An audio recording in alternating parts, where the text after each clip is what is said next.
Tahun 2021 mendatang merupakan akhir dari otonomi khusus bagi Papua, namun pemerintah pusat tengah mengagendakan pemberlakuan Otsus Jilid 2 di bumi Cendrawasih.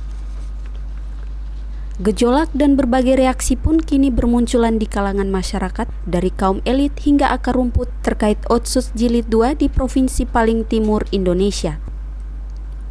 Ketua DPD Pemuda Mandala Trikora, Ali Kabiai, turut merespon pro dan kontra mengenai Otsus Jilid 2. Menurutnya, otonomi khusus di Papua harus diterapkan agar pemerintah dapat langsung melihat kebutuhan orang asli bumi Cendrawasih, baik dari pembangunan sumber daya manusia, sumber daya alam, pendidikan, kesehatan, ekonomi, dan kesejahteraan.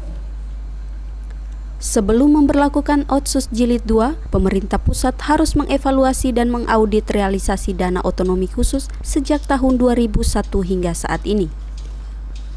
Sejak pemerintah pusat mewacanakan akan mengevaluasi dana Otsus, muncullah penolakan Otsus Jilid 2 dari sejumlah kelompok organisasi maupun masyarakat sebab terdapat indikasi korupsi terhadap pengelolaan dana otonomi khusus sejak tahun 2001 hingga 2010 dan berlanjut hingga tahun 2019. Dana Otsus ini sudah dikorupsi sejak tahun 2001 hingga tahun 2010 dan berlanjut lagi tahun 2011 hingga tahun 2018-19. Ada 1,85 triliun rupiah yang sedang didepositokan di dua bank, yaitu Bank Mandiri dan Bank Papua. Ada beberapa isu yang sengaja dibangun oleh beberapa elit-elit di Papua agar pemerintah pusat mengurungkan niatnya untuk mengevaluasi dan mengaudit dana Otsus Jilid 1 secara menyeluruh. Beberapa isu tersebut antara lain, pertama isu referendum.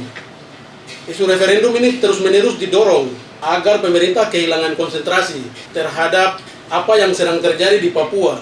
Isu Otsus gagal. Kita sebagai rakyat biasa harus bertanya, kalau Otsus gagal, siapa yang sekarang memimpin di tanah Papua? Hanya kita orang asli Papua yang memimpin, dari gubernur sampai ke kelurahan.